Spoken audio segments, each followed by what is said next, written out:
ॐ अज्ञानतिमिरान्धस्य ज्ञानाञ्जनशलाकया चक्षुरुन्मिलितं येन तस्मै श्रीगुरवे नमः।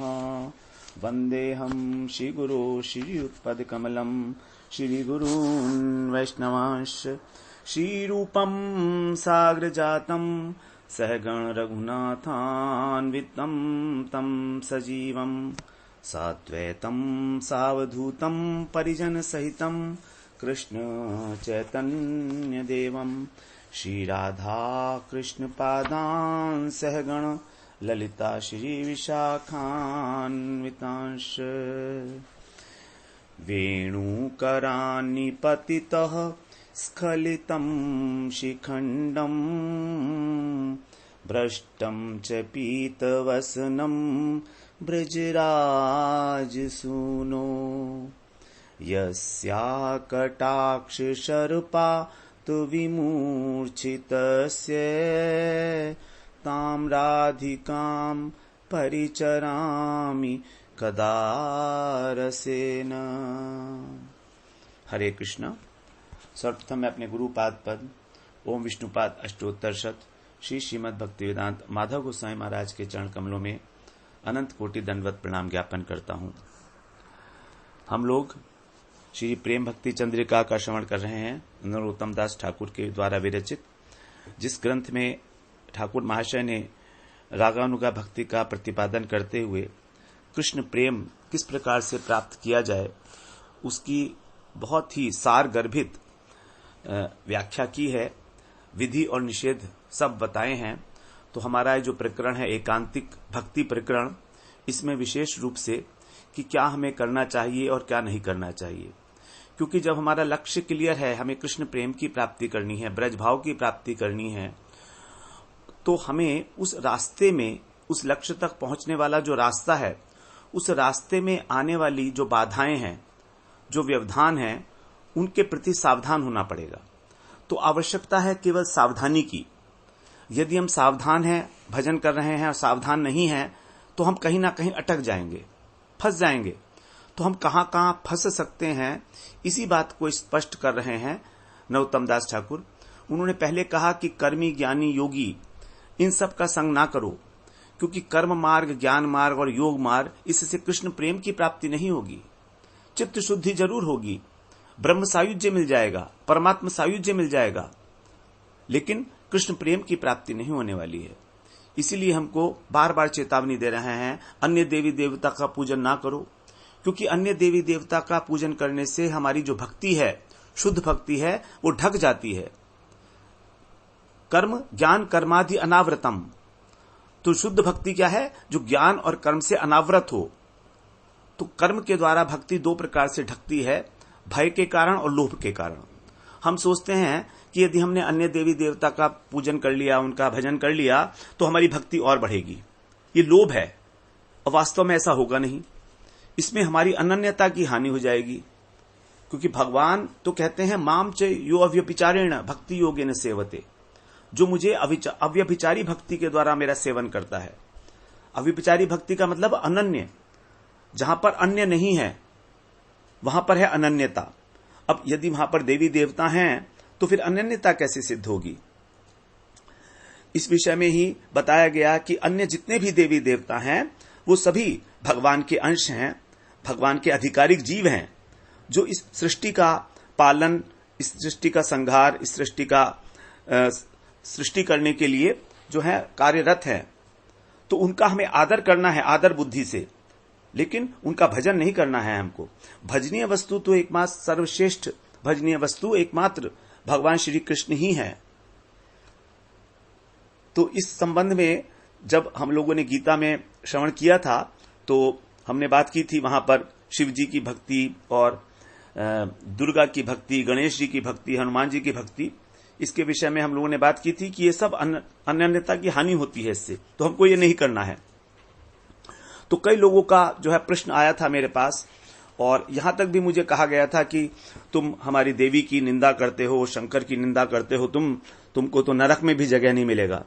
तो मैं मन मन में सोचता था कि मुझे नरक में भी जगह चाहिए ही नहीं, तो फिर मैंने गुरुजी से भी ये बात स्पष्ट करनी चाहिए थी कि क्या मैं इस प्रकार से कह सकता हूं। तो गुरुजी ने कहा, हाँ बिल्कुल, तुम इस प्रकार से कहो, यही वास्तविकता है, लोगों को मालूम नहीं है ये, और तुम्हें निर्भीक होकर यही बात स्थापित करनी है।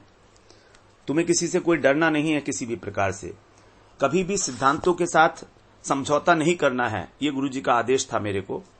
तो इस प्रकार से हम ये समझ नहीं पाते हैं। भगवान ने कहा है अविधि पूर्वकम, गीता में कहा है उन्होंने कि अन्य देवता देवी देवता की पूजा जो है वो अविधि पूर्वक है, उससे अभीष्ट वस्तु की प्राप्ति नहीं होगी। भोग मिल जाएंगे, लेकिन अभीष्ट वस्तु कौन है? भगवान। और भगवान ने यह भी कहा है कि उनके प्रति तुम्हारी जो श्रद्धा है उसको मैं ही बढ़ाता हूं। 7वें अध्याय में कहा है देवी देवता के प्रति श्रद्धा जो बढ़ाते हैं भगवान, क्योंकि हमको किसी भी कर्म का फल देने वाले तो भगवान ही हैं। जो अल्टीमेट परम कर्म फल प्रदाता हैं वो तो भगवान ही है। वो देवी देवता तो केवल एक मैनेजर की भांति है जो सैलरी डिस्ट्रीब्यूट कर रहा है, लेकिन सैलरी तो मालिक दे रहा है, तो मालिक तो भगवान ही है। इस प्रकार से सोचना चाहिए। और इसी बात को ध्यान में रखते हुए अब 7वीं त्रिपदी में हम लोग प्रवेश करते हैं। यहां पर ठाकुर महाशय कह रहे हैं, तीर्थ यात्रा परिश्रम केवल मनेर भ्रम, सर्व सिद्धि गोविंद चरण, सुदृढ़ विश्वास करी मद मात्सर्य परिहरी, सदा कर अनन्य भजन, सदा कर अनन्य भजन। कोई लोग ऐसा समझते हैं कि हमको तीर्थ यात्रा करने से पुण्य मिलेगा, हमारे मनोरथ सिद्ध हो जाएंगे। लेकिन ठाकुर महाशय तो कहते हैं तीर्थ यात्रा परिश्रम, केवल परिश्रम ही है वो, उसमें चित्त का चांचल्य होता है। ये केवल मन का भ्रम है कि हम सोचते हैं कि हमारा मनोरथ सिद्ध हो जाएगा तीर्थ यात्रा से। ये केवल भ्रम है। वास्तव में जो सर्व सिद्धि गोविंद चरण, श्री गोविंद के जो चरण हैं उनकी भक्ति, यही जो भक्ति है वही सर्व सिद्धि प्रदान करने वाली है। सर्व सिद्धि, यदि हमारे को किसी प्रकार की कामना वासना है संसार की वस्तु की, तो भी हमें भगवान का ही भजन करना है। अब ध्रुव महाराज ने क्या किया? ध्रुव महाराज को तो राज्य चाहिए था, तो उसके लिए भी उन्होंने भगवान का ही तो भजन किया। उनने किसी अन्य देवी देवता का दरवाजा तो नहीं खटखटाया, जबकि वो तो उनको कोई भी दे सकता था। रावण को जो है वो लंका का राजा बनाया, लंका दे दी, सोने की लंका दी शंकर जी ने, तो वो तो कोई भी देवी देवता दे सकता था राज्य पाठ तो, लेकिन ध्रुव महाराज ने केवल भगवान का ही आराधना की। तो ये नहीं है कि हमको यदि कोई संसार की वस्तु चाहिए तो हम भगवान की आराधना ना करके और देवी देवता की आराधना करें, क्योंकि भगवान तो सब कुछ देने वाले हैं। और विशेषता क्या है कि भगवान हमको हमारी योग्यता के अनुसार, हमारी जरूरत के अनुसार हमको देंगे। हमारे लिए जो कल्याणकारी है वही वस्तु हमको देंगे, लेकिन जो देवी देवता हैं वो तो हमको जो हमारे अकल्याण के लिए है वो भी दे देंगे। अब हिरण्यकशिपु ने ब्रह्मा जी से मांगे, इस प्रकार का वरदान मांगा कि मैं कहीं भी ना मरूं, यहां ना मरूं, वहां ना मरूं, तो इस प्रकार का वरदान ही उसके लिए अकल्याणकारी हो गया, उसकी मृत्यु का कारण बन गया। तो सर्व सिद्धि गोविंद चरण, भगवान के चरणों में शुद्ध भक्ति ही हमें सर्व सिद्धियों को प्राप्त करने वाली है। चाहे किसी भी प्रकार की हो, लौकिक इच्छा हो, हमारी परलौकिक इच्छा हो, सिद्धियों की कामना हो, मोक्ष की कामना हो, वैकुंठीय मुक्ति की कामना हो, सब कुछ हमको भगवान के चरणों की भक्ति से मिल जाएगा। ये बात कह रहे हैं। इसलिए क्या करना है हमको? सुदृढ़ विश्वास करी, भगवान के अंदर दृढ़ विश्वास करना है। और विश्वास करके हमको मद मात्सर्य परिहरी, किसी भी प्रकार का मद और मात्सर्य ना रहे, ऐसे होकर सदा कर अनन्य भजन, भगवान का ही अनन्य भाव से भजन करना है।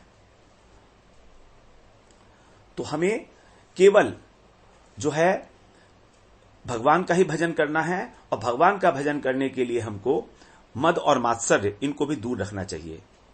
तो दृढ़ विश्वास पूर्वक भगवान का अनन्य भजन करना है, और किसी दूसरे साधन से अपने मनोरथ की पूर्ति की कोई आशा नहीं रखनी है। इसके साथ ही साथ दो चीजें जो छोड़ने के लिए कहा गया वो है मद और मात्सर्य। हमारे जो 6 शत्रु हैं उनमें से 2 मद और मात्सर्य हैं। काम, क्रोध, लोभ, मोह। उसके बाद आता है मद और मात्सर्य। ये क्रमशः एक दूसरे से प्रबल होते चले जाते हैं। काम से अधिक प्रबल हो जाता है क्रोध, लोभ उससे भी अधिक प्रबल होता है उसका वेग, मोह उससे भी अधिक, मद उससे भी अधिक, और मात्सर्य तो सबसे अधिक।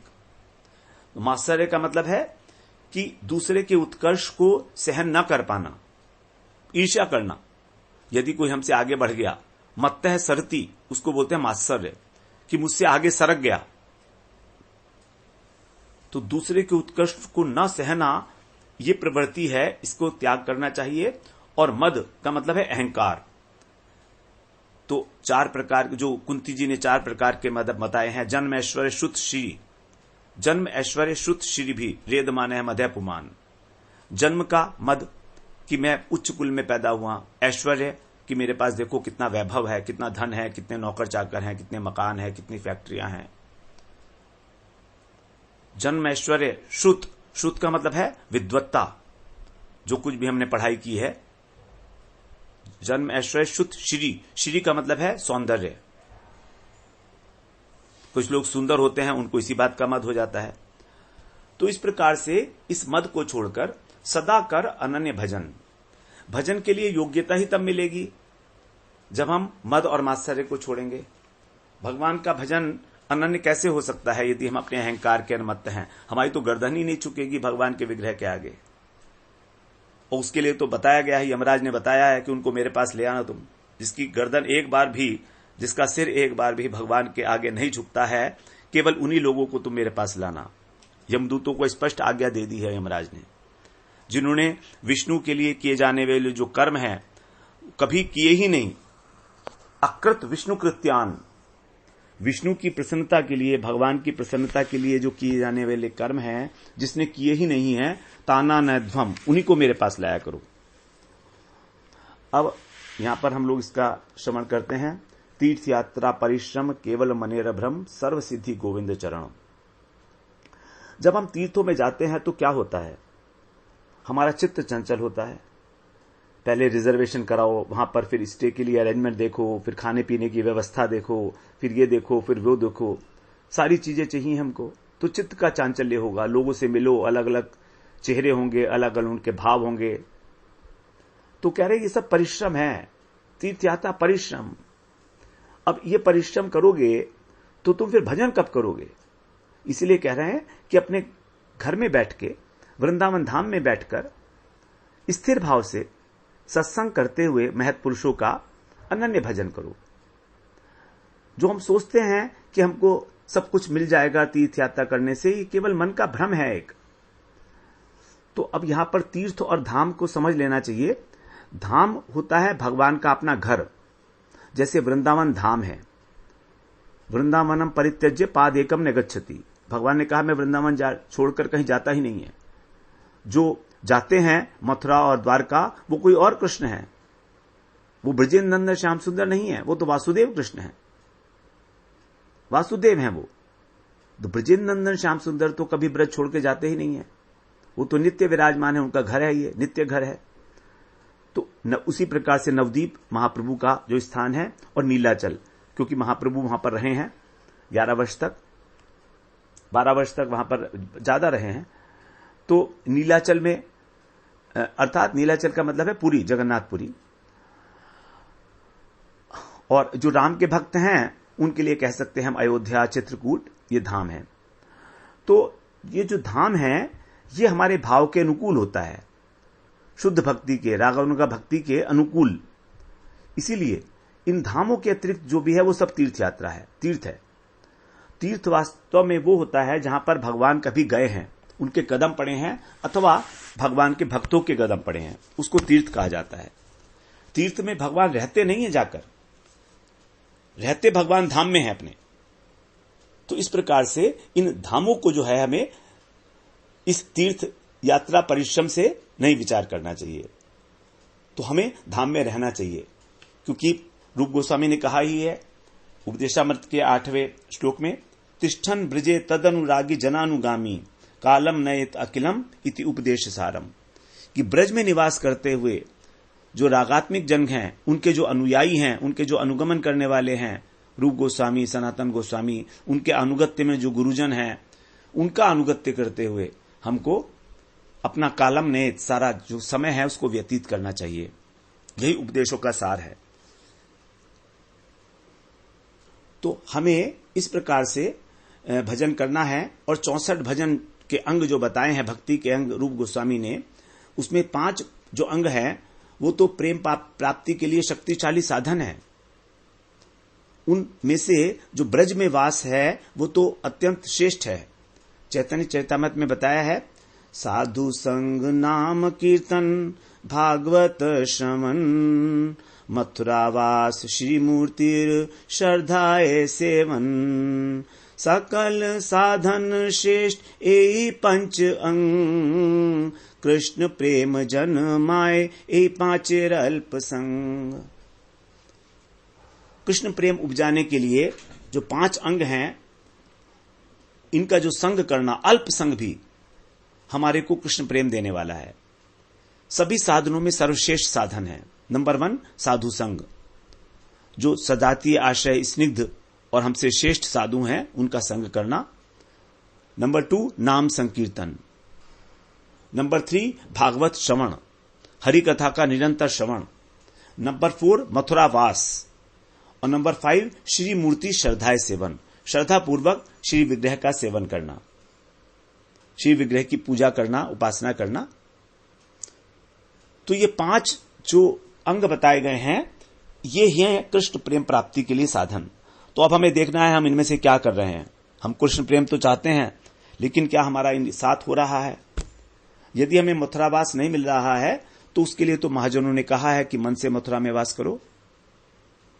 मन से मथुरा में वास किया जा सकता है, भौतिक रूप से यदि संभव नहीं हो पा रहा है।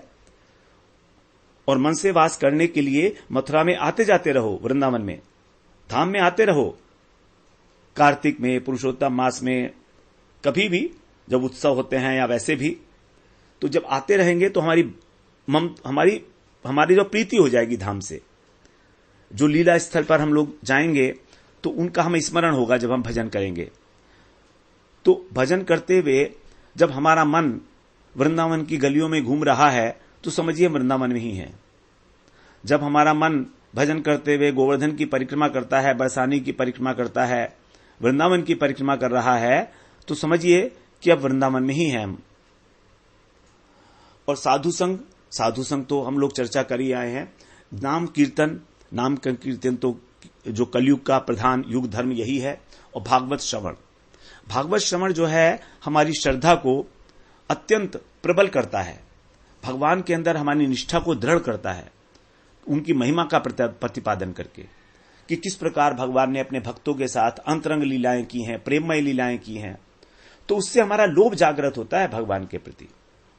भागवत श्रवण का फल यही है कि हमें भगवान से प्रीति हो जाए, अनुराग हो जाए, और संसार से धीरे धीरे विरक्ति सी होने लगे। क्योंकि इतने सारे दृष्टांत उसमें दिए गए हैं कि उनको समझ के, उनको श्रवण करते करते हमारे मन में भी किसी ना किसी समय ऐसा होगा।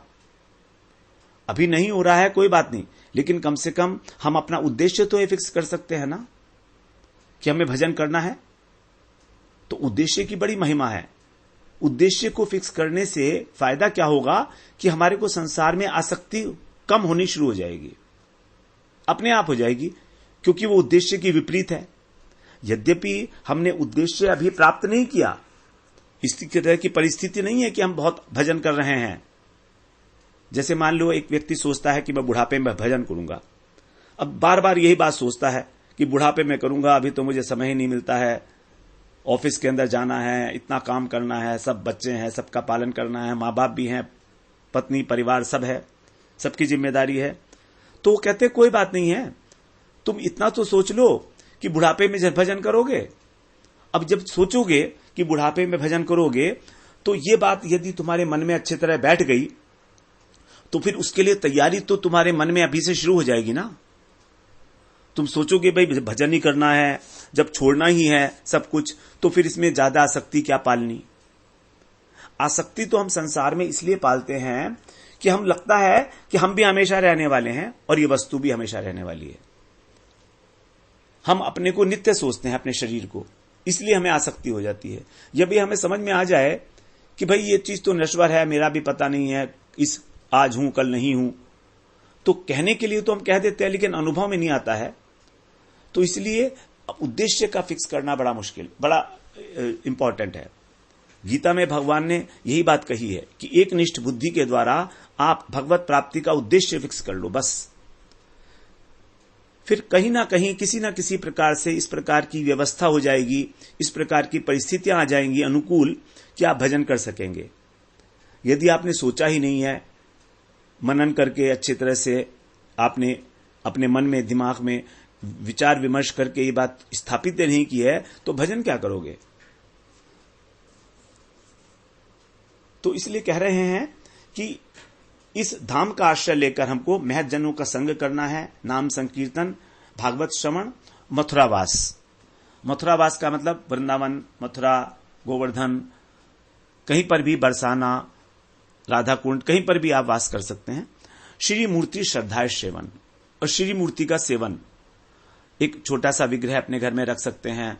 उसके साथ हम, क्योंकि हम मंदिर में तो जा नहीं रहे हैं, प्रतिदिन जा नहीं पा रहे हैं, तो सुबह को उसकी मंगला आरती करनी, फिर उनको भोग लगाना, श्रृंगार करना, भोग लगाना, फिर दोपहर को उनको भोग लगाना, पहले मंगल भोग और उनको प्रदान करना। चाहे मंत्रों से करें, चाहे भजन कीर्तन पद के माध्यम से करें, चाहे वैसे ही करें, लेकिन जब हम इस प्रकार हमारी जो प्रकट सेवा में प्रीति हो जाती है, विग्रह सेवा में, तो धीरे धीरे यही प्रीति जो है हमको आगे बढ़ा देती है। हमारे को अच्छा नहीं लगता जिस दिन हमने भगवान की सेवा ना की हो, उनका भोग लगाना भूल गए हो या नहीं लगा पाए किसी कारण से, तो उस दिन अच्छा ही नहीं लगेगा आपको। अब अच्छा नहीं लग रहा है, इसका मतलब अब प्रीति हो गई है थोड़ी थोड़ी भगवान से। तो इसलिए कह रहे हैं श्री मूर्ति श्रद्धा सेवन, श्रद्धा पूर्वक। देखो, हम भगवान की सेवा करते हैं, भगवान को भोग लगाते हैं। अब हमें मालूम है भगवान तो खाते नहीं है, खाएंगे तो शायद भोग भी नहीं लगाएंगे हम लोग, तो भी हमें भोग लगाते हैं। क्यों? क्योंकि हो सकता है कभी खा लें। भगवान की तो मर्जी है ना, स्वतंत्र है वो, रीझ तो सकते ही है ना, प्रतीक्षा तो कर ही सकते हैं ना हम।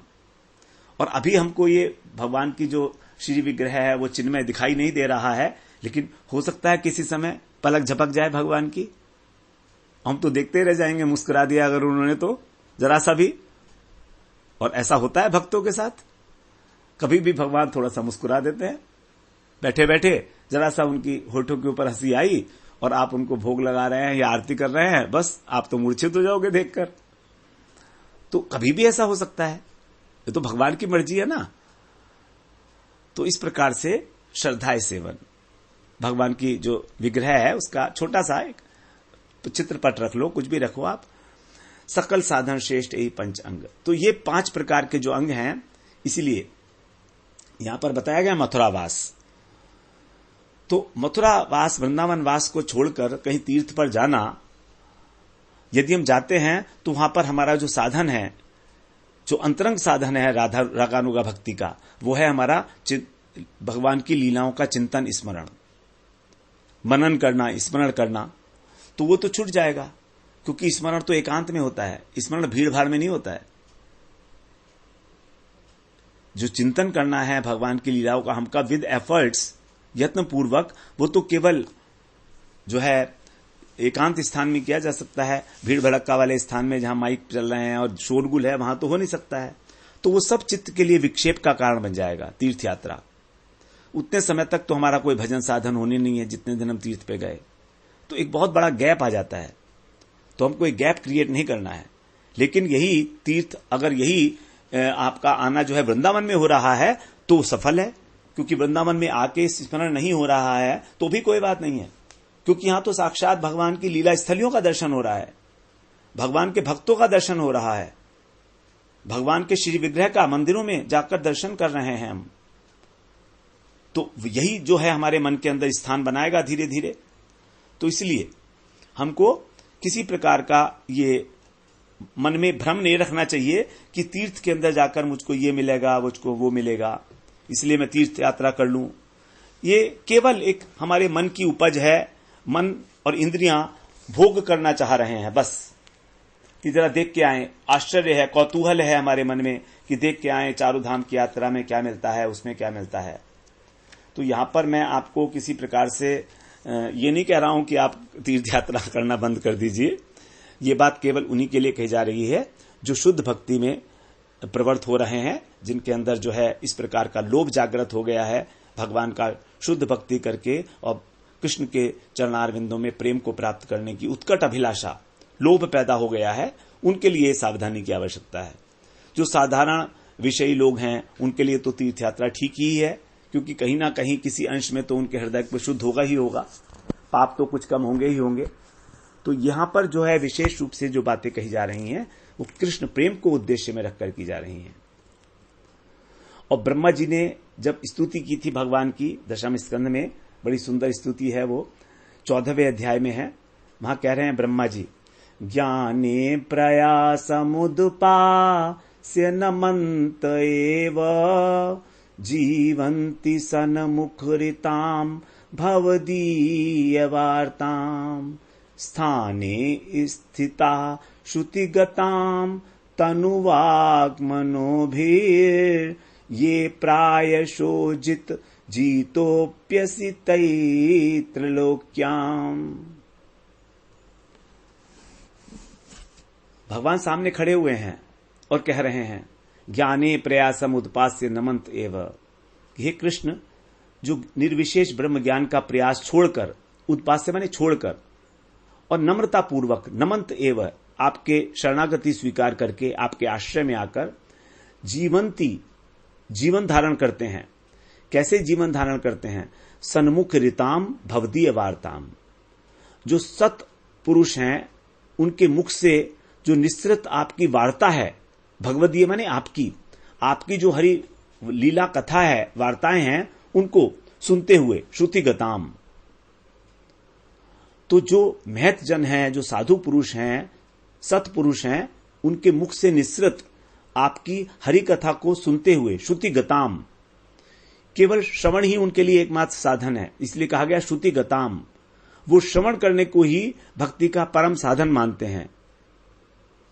ऐसे लोग स्थाने स्थिता, अपने स्थान में स्थित होकर, अर्थात ब्रज धाम में, वृंदावन धाम में, अथवा ब्रज और वृंदावन से बाहर अपने किसी भी स्थान में, ये भावना करके कि मैं मानसिक रूप से ब्रज में ही अवस्थित हूं, उसी को कहा गया स्थाने स्थिता।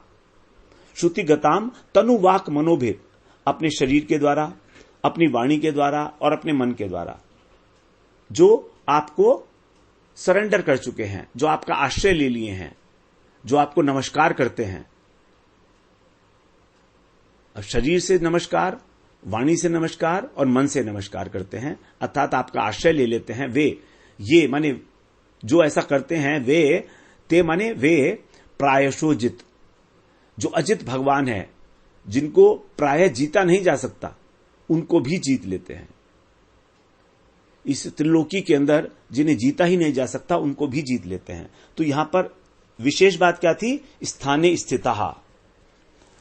तो स्थानीय स्थिता के लिए विषय में कहा गया है टीका में, श्री वृंदावन आदि धामों में जहां पर विशिष्ट भगवान के महत जन निवास करते हैं, जो भगवान के रसिक प्रेमी हैं, भगवान की हरि कथा लीलाओं के, वे तो उनके संग में हरि कथा श्रवण करते करते ही हमको अपना जीवन यापन करना है, जिसको कहा गया तिष्ठन ब्रजे तदनुरागी जनानुगामी। तो इसलिए हमको अनेक प्रकार के जो तीर्थ हैं, पर्यटन हैं, उनका क्लेश स्वीकार नहीं करना, क्योंकि उससे हमारा चित्त केवल विक्षेप को ही प्राप्त होगा। तो यहां पर सर्वथा निषेध कर रहे हैं नरोत्तम दास। बड़ी सावधानी की आवश्यकता है। इस बात को समझने में बहुत समय लग जाएगा।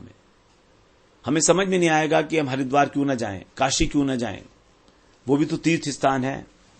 ये नहीं समझ पाएंगे हम जब तक हमारा कृष्ण प्रेम के लिए लोभ जागृत नहीं हुआ है। ये बात नहीं समझ में आएगी साधारण व्यक्ति के। ये बड़ी विडंबना है हमारे साथ कि हम कृष्ण प्रेम चाहते भी हैं तो ऊपर ऊपर से, उसके लिए ना तो किसी चीज को छोड़ने के लिए तैयार हैं और ना जो हमें समझाया जाता है उसको समझने के लिए तैयार हैं। अपनी मान्यताओं पर इतने अडिग हैं, और वो मान्यताएं जो शास्त्रीय नहीं है, केवल सुनी सुनाई है। तो इसके संबंध में एक दृष्टांत भी आता है। एक बार भजन साधन के विषय में जो है, जैसे शास्त्र तो ये हमारा हो गया, इसमें कहा कि तीर्थ यात्रा भ्रम है, तो इसके अंदर अनुभव क्या है, जो महानुभाव हैं, जो साधु हैं, उन लोगों का क्या अनुभव रहा है इस विषय में। तो क्योंकि शास्त्रों की वाणी की भांति ही जो महाजनों का अनुभव है, महानुभावों का, वो एक विशेष प्रमाण होता है किसी भी बात को सिद्ध करने के लिए। तो यहां पर हमने बात तो कह दी कि ठीक है भैया तीर्थ यात्रा मत जाओ, तो अब प्रश्न ये उठेगा कि क्या कोई ऐसा हुआ है कभी किसी के साथ कि उसने तीर्थ यात्रा की हो और उसकी हानि हुई हो किसी प्रकार की? क्या ऐसा कभी हुआ है? ये प्रश्न उठना तो स्वाभाविक है, उठना ही चाहिए। जो जिज्ञासु श्रोता होंगे उनके मन में ये बात उठेगी। तो उसके लिए बताते हैं कि रणवाड़ी एक ग्राम है, रणवाड़ी उसका नाम है ब्रज में। तो उसके जो एक बाबा हैं वो है, उनका नाम कृष्णदास बाबा जी महाराज। वो बड़े सिद्ध पुरुष थे रणवाणी ग्राम के। कृष्णदास बाबा जी महाराज जो है गोवर्धन के भी हुए हैं और रणवाणी के भी हुए हैं, तो ये रणवाणी के नाम से प्रसिद्ध हैं। तो इनकी एक बार इच्छा हुई कि चारों धाम की यात्रा की जाए। अब राधा रानी के बड़े प्रेमी थे, युगल सरकार की उपासना करते थे। तो जब इन्होंने इस प्रकार की इच्छा की मन में चार धाम की, तो राधा रानी ने इनको स्वप्न में आदेश दिया कि तुम ऐसा मत करो, निषेध किया उन्होंने। अब इन्होंने सोचा कि ये तो एक केवल स्वप्न है, मेरे मन का कोई फितूर है, आदेश तो है नहीं, ऐसे ही कह दिया होगा चारों धाम की यात्रा ना करने के लिए। तो चले गए चारों धाम की यात्रा करने के लिए। अब जब द्वारका में पहुंचे तो वहां पर एक नियम होता है कि तप्त मुद्रा बोलते हैं जिसको, एक छापा जो होता है वो आपके हाथ पर लगाया जाता है, जिसको तप्त मुद्रा बोलते हैं। तो इन्होंने वहां पर वो तप्त मुद्रा जो है धारण कर ली जाकर, मतलब अब प्रूफ हो गया कि आप द्वारका आए थे। एक ये रिचुअल है वहां का। तो जब वो लौटकर ब्रज में आए तो उसी रात्रि फिर राधा रानी स्वप्न में दोबारा आई उनके, और उन्होंने कहा कि देखो अब तुम द्वारका धाम में जाके और तप्त मुद्रा को धारण कर लिए हो। अब तप्त मुद्रा का धारण करने के कारण तुम मेरे सेवकों में नहीं रहे, अब तुम सत्यभामा जी के सेवक हो गए हो। तुम्हारी जो है, तुम्हारा ट्रांसफर हो गया है। अभी तक तुम मेरे सेवक थे, अब तुम सत्यभामा जी के सेवक हो गए हो, क्योंकि अब तुम्हारे पास यहां पर रजिस्ट्रेशन हो गया तुम्हारा तप्त मुद्रा के माध्यम से।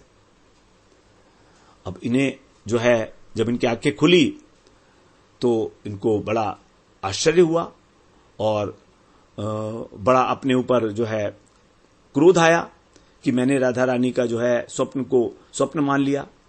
विश्वास हो गया इनको कि जो पहले स्वप्न देखा था मैंने, वो भी स्वप्न नहीं था, वो राधा रानी का आदेश था साक्षात मेरे लिए। अब राधा रानी ने साक्षात आदेश दे दिया कि तुमको अब छोड़ना पड़ेगा, क्योंकि तुम सत्यभामा के गढ़ों में आ गए हो, इसलिए तुम ब्रज से द्वारका चले जाओ। यह आदेश दे दिया उन्होंने, ब्रज छोड़ दो, क्योंकि ब्रज में तो राधा रानी का साम्राज्य है। तो अब जब राधा रानी का आदेश हो गया तो क्या करते, कोई तो सॉल्यूशन लगा नहीं। उस समय के जो तत्कालीन साधु लोग थे, महात्मा लोग थे, बड़े बड़े सिद्ध लोग थे, उनसे बात भी की। उन्होंने कहा भाई देखो राधा रानी का साक्षात आदेश हुआ है, तुम्हें पालन नहीं करना पड़ेगा, हम इसमें क्या कर सकते हैं, इसका कोई प्रायश्चित कोई उपाय तो है नहीं। तो जब इन्हें ऐसा लगा कि मुझे छोड़ना पड़ेगा ब्रज, तो इनके हृदय से अग्नि प्रकट हो गई। राधा रानी के विरह में श्री अंग से विरहानल प्रकट हो गया, और उसी अग्नि में इनकी जो देह थी वो लकड़ी की तरह भस्म हो गई, जैसे सूखी हुई लकड़ी होती है। तो इस प्रकार राधा रानी ने स्वयं अपने प्रिय भक्त के द्वारा हमको, जो रागानुगी भक्ति करना चाहते हैं, उनको साधना दी है, उनको शिक्षा दी है कि भाई देखो, यदि तुम अपने भाव के प्रतिकूल किसी वस्तु को धारण करते हो तो तुमको कृष्ण प्रेम की प्राप्ति नहीं होने वाली। जन्म जन्मांतर तक करते रहो, कुछ नहीं मिलेगा। लेकिन यदि तुम अपने अभीष्ट भाव के अनुसार अनुकूल करोगे तब किसी प्रकार का दोष नहीं होगा। तो इस प्रकार से इस विषय के अंदर उदाहरण ये हमारे पास है, क्योंकि रणवाणी में तो अभी भी जो है, जिस दिन कृष्णदास बाबा जी ने अपना शरीर छोड़ा था योगाग्नि के द्वारा, उस दिन आज भी वहां पर मनाया जाता है, वहां के लोग आज भी मनाते हैं उसको। तो यहां पर यही कहा जा रहा है कि केवल ये मन का भ्रम है। यदि हम सोचते हैं कि हमारे को कुछ प्रेम मिल जाएगा, हमारा भगवान से प्रेम हो जाएगा, तीर्थ यात्रा करने से भक्ति बढ़ जाएगी, ऐसा होगा नहीं। क्योंकि हमारे जो साधन हैं उन सब के अंदर जो है कहीं ना कहीं व्यवधान आ जाएगा, उनमें निष्ठापूर्वक हम लोग नहीं कर पाएंगे जितने समय हम तीर्थ यात्रा पर गए हैं। उसके बाद फिर वहां से आके भी वहां कई चिंतन चलता रहेगा जो कि कृष्ण के चिंतन से अलग होगा। तो इस प्रकार से, और चित्त की चंचलता होगी, वो होगी ही होगी, भाग दौड़ की जाएगी इधर उधर की। तो स्थिर भाव से जब हम वृंदावन में रहकर ही और अपने काय मन और वाक्य के द्वारा निष्ठापूर्वक भगवान का भजन करते हैं, तभी हमें उस प्रेम राज्य में प्रवेश मिलता है। इसीलिए कहते हैं सर्व सिद्धि गोविंद चरण, अर्थात सर्व सिद्धि, चाहे किसी भी प्रकार की सिद्धि हो, अकाम है सर्व कामो व मोक्ष कामो उदारधि, चाहे अकामी हो, निष्काम भक्त हो, चाहे सर्वकामी हो, सकामी हो, अनेक अनेक प्रकार की इच्छाएं हैं संसार की, लौकिक परलौकिक, उन सब के लिए भी कह रहे हैं कि केवल कृष्ण का ही चिंतन करो, केवल कृष्ण के चरणों में ही जो है अपने मन को लगाओ, क्योंकि यहीं पर जो है सभी तीर्थ यात्राओं की सिद्धि है। जो भगवान के भक्त हैं उनके लिए ही कहा गया है कि कुछ अवशिष्ट नहीं रहता। तो फिर भगवान की सेवा का तो बात अलग ही है। भागवत में कहा है, तन नाम श्रुति मात्रेण पुमान भवति निर्मलः तस्य तीर्थ पदः किं वा दासानाम अवशिष्यते। जो तीर्थ पद भगवान हैं, उनके जो दास हैं, उनके लिए कुछ भी शेष नहीं रहता करने के लिए कर्तव्य कर्म, क्योंकि भगवान का नाम लेने मात्र से ही और भक्ति जो व्यक्ति है वो निर्मल हो जाता है। तो ऐसे भगवान के जो भक्त हैं, उनके नाम लेने उनको ही जब किसी प्रकार का कोई कर्तव्य नहीं रहता है, तो भगवान की सेवा का तो बात अलग ही है। तो इस प्रकार से सब परिश्रम को त्याग के भगवान का भजन करो, इसी से हमको अनायास सभी प्रकार की फल सिद्धि मिलेगी और एक सौभाग्य, अनिर्वचनीय सौभाग्य प्राप्त होगा। इस प्रकार जो है, और हो सकता है कि भगवान अपनी भक्ति करने से हमें अपना प्रेम ही प्रदान कर दें। चैतन्य चरितामृत में कहा है, अन्य कामी करे यदि कृष्णेर भजन, ना मागी ले ओ कृष्ण तारे देन स्वचरण। कृष्ण कहे आमार भजे, मांगे विषय सुख, अमृत छाड़ी विषय मांगे ए बड़ो मूर्ख। आमी विज्ञ ए मूर्खे, विषय के ने दिबो, स्वचरण अमृत दिया विषय भुलाइबो। भगवान कहते हैं कि भजन तो ये मेरा कर रहा है और मुझसे विषय सुख मांग रहा है, बड़ा मूर्ख है ये। अमृत को छोड़कर विष को मांग रहा है, और मैं तो मूर्ख नहीं हूं ना। आमी विज्ञ ए मूर्ख, विषय के ने दिबो, मैं इसको विषय कैसे दे दूं। स्वचरण अमृत दिया विषय भुलाइए, उसको विषय सुख को भुला दिया और अपने चरणामृत दे दिए, अर्थात अपनी स्मृति करा दी। तो भगवान इतने करुणा वाले हैं कि यदि हम किसी अन्य लालसा से भी भगवान का भजन कर रहे हैं, तो भगवान हमको अपनी भक्ति प्रदान कर सकते हैं, हमारे को विषय की विस्मृति करा देंगे, संसार की विस्मृति करा देंगे। अब इसके बाद कहते हैं, सुदृढ़ विश्वास करी, मद मात्सर्य परिहरी, सदा करो अनन्य भजन। तो ये सिद्धांत है भजन का कि कैसे हमें करना है। सुदृढ़ विश्वास, सुदृढ़ विश्वास क्या है? श्रद्धा। श्रद्धा का नाम ही वास्तव में सुदृढ़ विश्वास है। श्रद्धा शब्दे विश्वास कहे, कहे सुदृढ़ निश्चय। श्रद्धा का अर्थ क्या है? सुदृढ़ विश्वास, और किसी भी प्रकार का कोई संशय ना रहे। तो श्रद्धा ही जो है हमको भक्ति में, भजन में अधिकार प्रदान करती है। भक्ति लता का बीज अंकुर है, और ये श्रद्धा होती है विश्वास मूलक। तो हमें इस प्रकार का विश्वास रखना है। क्या विश्वास? भगवान की कृपा के ऊपर। तो भजन करना है और साथ साथ जो है भगवान की कृपा पे अटूट विश्वास, अटूट विश्वास कि भगवान की कृपा मुझ पर होगी ही होगी।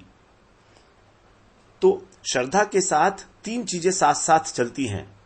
तभी श्रद्धा की एक त्रिपुटी बताई जाती है। श्रद्धा, साधन और सदाचार, ये त्रिपुटी है।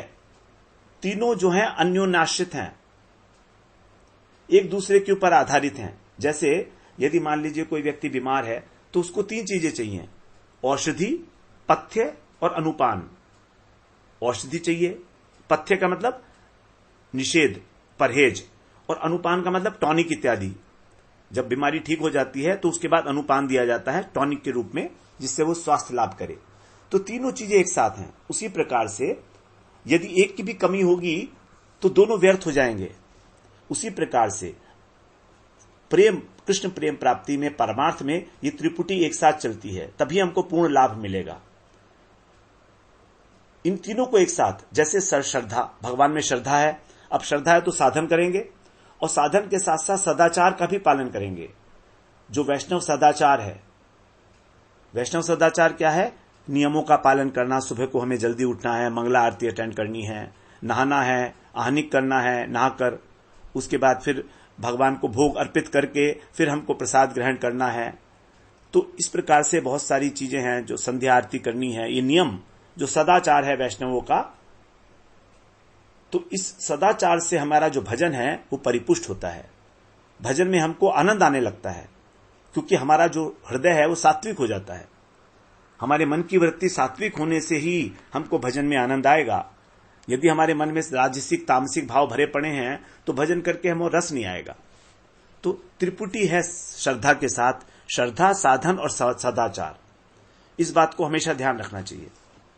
तो श्रद्धा क्या है? सुदृढ़ विश्वास, अर्थात कि कृष्ण का अगर एक बार भजन कर लिया हमने तो सभी देवी देवताओं का भजन हो गया, सभी कर्मों का भी कर्म हो गया, कोई भी अब मुझे कर्म शेष नहीं रहा करने के लिए। इस प्रकार का विश्वास। उसके बाद कह रहे हैं मद मात्सर्य परिहरी, मद और मात्सर्य को छोड़ना, इनको छोड़ना पड़ेगा। ये मूल बाधाएं हैं भक्ति के लिए। हम लोग अनात्म वस्तु जो देह और दैहिक पदार्थ हैं उनमें मैं और मेरा की बुद्धि रखते हैं, इसी से हमारा अभिमान पैदा होता है। तो जब हम वास्तविक तत्व को जान जाते हैं तब हमारा ये कृतत्व अभिमान, कर्तापन का अभिमान नष्ट होता है।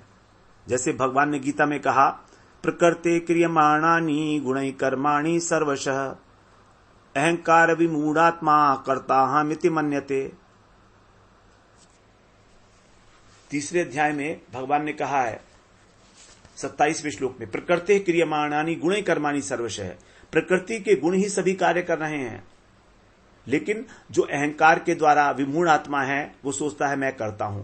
तो यही है हमारा अभिमान, जो हमारा मिथ्या अभिमान है, जड़ अभिमान है इस शरीर को लेकर, सूक्ष्म शरीर को लेकर। तो यदि इस प्रकार का अभिमान है तो हमारे अंदर जो है भगवान के प्रति शरणागति नहीं हो सकती। जब हम भगवान का भजन करके और शरणागति लेते हैं, जब हमें अपनी असमर्थता का बोध होता है कि हम कुछ भी नहीं करने के समर्थ हैं, तब हमारा ये अहंकार जो है उखड़ता है हमारे अंदर, और हमारे अंदर जो दीनता है वो प्रकट होती है। और दीनता जो है वही प्रेम का लक्षण है। प्रेम प्रकट हो गया है हमारे अंदर, इसका मतलब क्या है कि वो दीनता के रूप में दिखाई देगा। क्योंकि वैष्णव अत्यंत दीनहीन होते हैं, भगवान के अति अंतरंग होते हुए भी वो किसी प्रकार से अपने को उच्च जो है वो नहीं दिखाते हैं, प्रकाशित नहीं करते हैं अपने भजन कि किस स्थिति तक वो पहुंच गए हैं, वो कभी बताएंगे नहीं ये बात। अपने को हमेशा ही दीनहीन अनुभव करेंगे। तो दीनता जो है वही जो है भूषण है वैष्णव का, और भगवान उसी के ऊपर रिझते भी हैं। दीन वत्सल हैं भगवान, दीन बंधु हैं। अहंकार तो भगवान को अच्छा ही नहीं है, लगता ही है। मोहि कपट छल छिद्र न भावा, 1 मिनट भी भगवान अपने भक्तों का अभिमान सहन नहीं कर पाते हैं। उन्हें पता है कि अहंकार जो है मुझसे दूर कर देगा इनको, इसीलिए अहंकार को छोड़कर, मद को छोड़कर, जैसे हमने श्रवण किया 4 प्रकार के मद कुंती जी ने कहा है, जन्मैश्वर्य श्रुत श्री भीरेद मानय मदय पुमान। जो इस प्रकार के 4 मदों से मतवाला है वो भगवान का नाम ही नहीं लेता है, उसकी भगवान के नाम लेने में रुचि ही नहीं होगी। भगवान के नाम का उच्चारण ही नहीं करेगा इस प्रकार का व्यक्ति, जो अपने सौंदर्य के ऊपर, अपने ऐश्वर्य के ऊपर, अपने जाति बुद्धि के ऊपर, अपनी विद्वत्ता के ऊपर, पांडित्य का अभिमान करता है, उसके मुख से भगवान का नाम ही नहीं निकलेगा।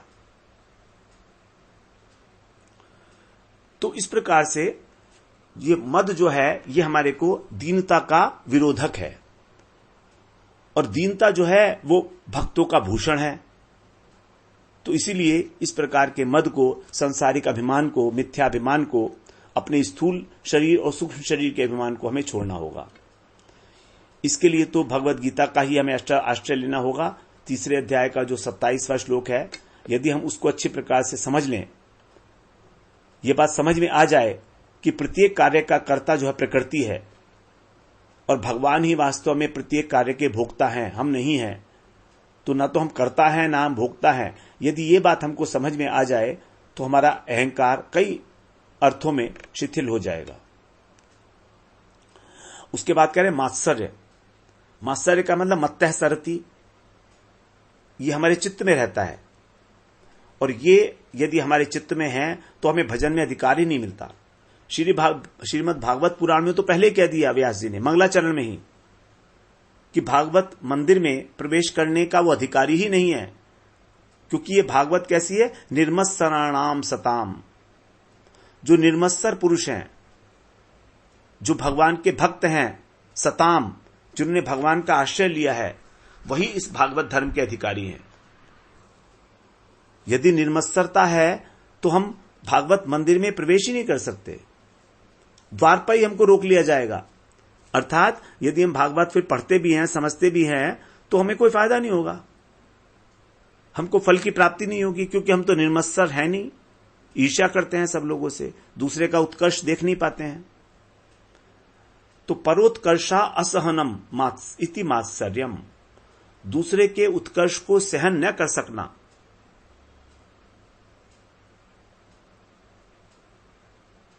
उसको उसका अच्छा ना लगना।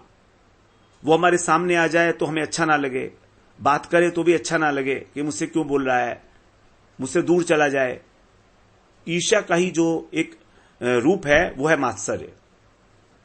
ईर्ष्या ही जो है बढ़कर मात्सर्य के रूप में प्रकट हो जाती है। तो ये एक संकीर्ण मनोवृत्ति है हमारी, ये कषाय है मन चित्त का। ऐसा व्यक्ति जो है अपने से श्रेष्ठ व्यक्तियों के गुणों में भी दोषारोपण करता है, सामान्य जनों से स्पर्धा करता है और छोटों से घृणा करता है।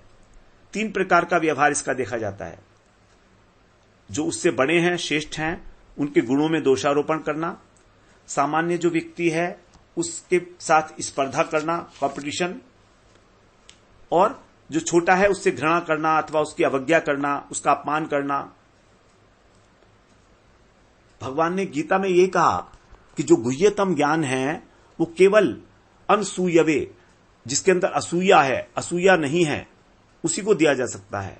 इदम तूते गुह्यतमम प्रवक्ष्यामि अनसूयवे, क्योंकि तुम अनसूयव हो, किसी प्रकार की तुम्हारे अंदर असूया नहीं है, असूया का मतलब ईर्ष्या, इसीलिए मैं तुमको ये विज्ञान बता रहा हूं, गोपनीय जो रहस्य है, 9वें अध्याय का 1 श्लोक। तो वो जो है, जो निर्मत्सर हो चुका है, वही साधु के प्रति श्रद्धा रख सकता है, समाज के प्रति, समान जो व्यक्ति हैं उनके प्रति मैत्री भाव रख सकता है, प्रीति रख सकता है, और कनिष्ठ के प्रति उसके मन में स्नेह होगा, कृपा होगी। जबकि जो मात्सर्य परायण पुरुष है उसके हृदय में यश पाने की, प्रतिष्ठा पाने की जो वासना है उसका भी उदय होता है, क्योंकि वो अपने को बड़ा दिखाना चाहता है ना, और बड़ा दिखाता है और सोचता है कि सब लोग मेरा सम्मान करें, सब लोगों से सम्मान की अपेक्षा करता है वो। इसीलिए मात्सर्य जो है ये, इसके और प्रतिष्ठा रूपी आशा, इसको बोला गया है चंडालनी, पिशाची, और मात्सर्य को बोला गया है चांडाल। अब ये जब दोनों मिलते हैं, मात्सर्य और प्रतिष्ठा की आशा, अर्थात प्रतिष्ठाशा रूपी चंडालिनी और मात्सर्य रूपी चंडाल, तो इनसे क्या पैदा होता है? इनसे पैदा होती है 2 चीजें, हिंसा और असूया, जुड़वा संतान पैदा होती है इनके। वो व्यक्ति हिंसा करने से भी नहीं चूकता, अर्थात अपने मन, अपनी वाणी और अपने शरीर से किसी को भी कष्ट पहुंचाना, यह है हिंसा। और असूया मतलब जो हमने बात की कि ईर्ष्या करना। तो ये दोनों जब मिल जाते हैं, प्रतिष्ठा की आशा और मात्सर्य, तब बड़ी डेंजरस कॉम्बिनेशन हो जाता है। फिर हमारे हृदय के अंदर जितनी भी कोमल वृत्तियां हैं, जितनी भी भक्ति भावना है, वो सब नष्ट हो जाती है तुरंत। इसीलिए साधक को प्रयत्न पूर्वक मद और मात्सर्य का त्याग करना चाहिए। इनको भगवान की सेवा में नहीं लगाया जा सकता। काम, क्रोध, लोभ, मोह को लगाया जा सकता है। मद के लिए कहा गया है कि लगाया जाता है, लेकिन वो बड़ी ऊंची स्थिति है। मद का मतलब है कि भगवान मेरे हैं, मदीयता भाव। ये मदीयता भाव जो है रागानुगा बड़े श्रेष्ठ भक्तों के अंदर ही देखा जाता है, जिनको इस प्रकार का भाव होता है कि कृष्ण केवल मेरे हैं। ये भगवान के जो पार्षद हैं उन्हीं में देखा जाता है मदीयता भाव और तदीयता भाव। ये जीवों की स्थिति इसमें नहीं है, प्रवेश नहीं है इतना। तो इसलिए कहते हैं फिर सदा करो अनन्य भजन। अनन्यता, अनन्य वृत्तियां, इसमें लिखा है कि अनन्य वृत्तियां भक्तियां अव्यभिचारी भक्तियां, अर्थात अनन्य भक्ति का अर्थ है अव्यभिचारी भक्ति। माम च यो अव्यभिचारेण भक्ति योगेन सेवते। 14वें अध्याय में भगवान ने बोला कि गुणातीत अवस्था का एक ही उपाय है होने का, कि जो अव्यभिचारी भक्ति के द्वारा मेरा सेवन करता है। अनन्य चेता सततम यो माम स्मृति नित्यशः, 8वें अध्याय का 14वां श्लोक है। संभवतः उसी को मैं सुलभ हो जाता हूं। तो कृष्ण सेवा के अतिरिक्त जो अन्य कामनाएं हैं, कोई भी कामना हो, इस जगत की कामना हो, परलोक की कामना हो, सिद्धियों की कामना हो, मोक्ष की कामना हो, ये सब शुद्ध भक्ति के साथ व्यभिचार है। सभी कामनाओं को त्याग कर, जिसको कहा गया अन्याभिलाषिता शून्यम, केवल कृष्ण के सुख के लिए, कृष्ण का आनुकूल्यन कृष्णानुशीलनम, अनुकूल भाव से कृष्ण का सेवन करना, कृष्ण के सुख का विधान करना। तो अनन्य भाग, जो भगवान ने कहा गीता में कि अनन्य भाग होकर जो मेरा भजन करता है, अपि चे सुदुराचारो भजते माम अनन्य भाग साधुरेव स मंतव्य, उसको साधु ही मानो, सम्यक व्यवसितो ही सह, क्योंकि उसने सम्यक रूप से निश्चय कर लिया है कि वो मेरा भजन करेगा। तो जो अन्य देवताओं का भजन नहीं करते तथा जो कर्म, ज्ञान इत्यादि का भी आश्रय नहीं लेते हैं, तो इस अनन्यता के विषय में हम लोग अनेकों बार चर्चा किए हैं। अनन्यता 3 स्तर के ऊपर हमें विशेष रूप से देखनी चाहिए। नंबर 1, उपास्य तत्व, श्री कृष्ण। केवल कृष्ण ही मेरे एकमात्र उपास्य तत्व हैं और कृष्ण से ही मेरा संबंध है। मेरा संबंध जो है किसी भी भाव से, चाहे दास्य भाव से हो, चाहे वात्सल्य से हो, चाहे सख्य से हो, चाहे मधुर भाव से हो, कृष्ण के साथ ही मेरा संबंध है। ये संबंध ज्ञान, इसके लिए जो लक्ष्य है वो उपास्य जो है वो मेरे कृष्ण हैं, ये संबंध ज्ञान के लिए। दूसरा फिर अभिधेय। अभिधेय का मतलब उस कृष्ण प्रेम को प्राप्त करने के लिए जो उपाय है, जिसको शास्त्रों में अभिता वृत्ति से बताया गया है, अर्थात स्पष्ट रूप से बताया गया है, निर्देश किया गया है कि भगवान की प्राप्ति का साधन क्या है। उसको कहा गया केवल शुद्ध भक्ति। केवल शुद्ध भक्ति से ही कृष्ण प्रेम की प्राप्ति हो सकती है। भक्ति के अंगों का पालन करके तो यही है मेरा अभिधेय, अर्थात कर्म और ज्ञान और योग इनका अनुष्ठान नहीं करना है, तभी तो भक्ति हमारी इनके द्वारा अनावृत होगी। ज्ञान कर्मादि अनावृतम, अभी हमारी भक्ति जो है ज्ञान और कर्म से ढकी होती है, तो ढकी नहीं होनी चाहिए, अनावृत।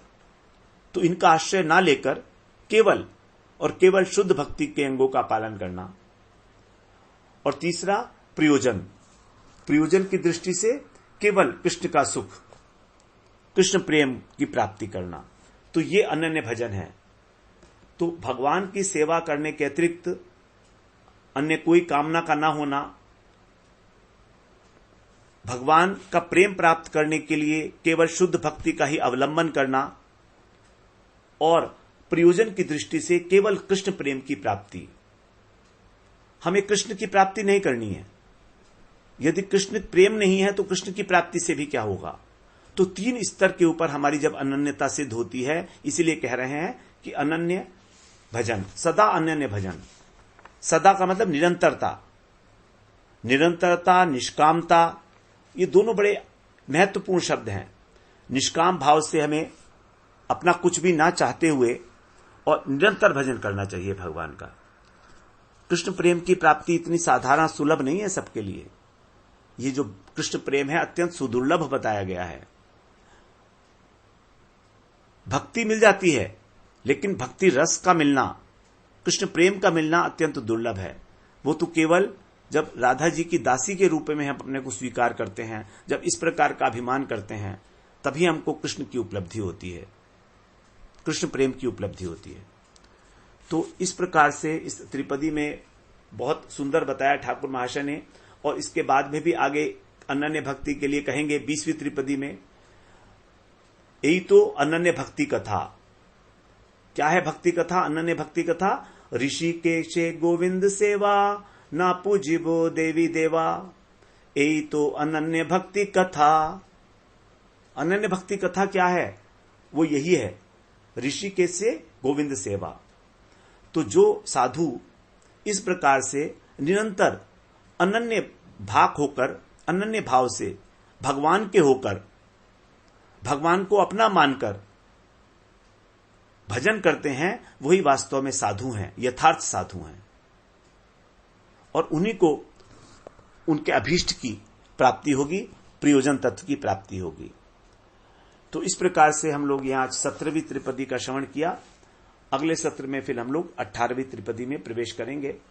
वांछा कल्पतरुभ्यश्च कृपा सिंधुभ्य एव च पतितानां पावनेभ्यो वैष्णवेभ्यो नमो नमः।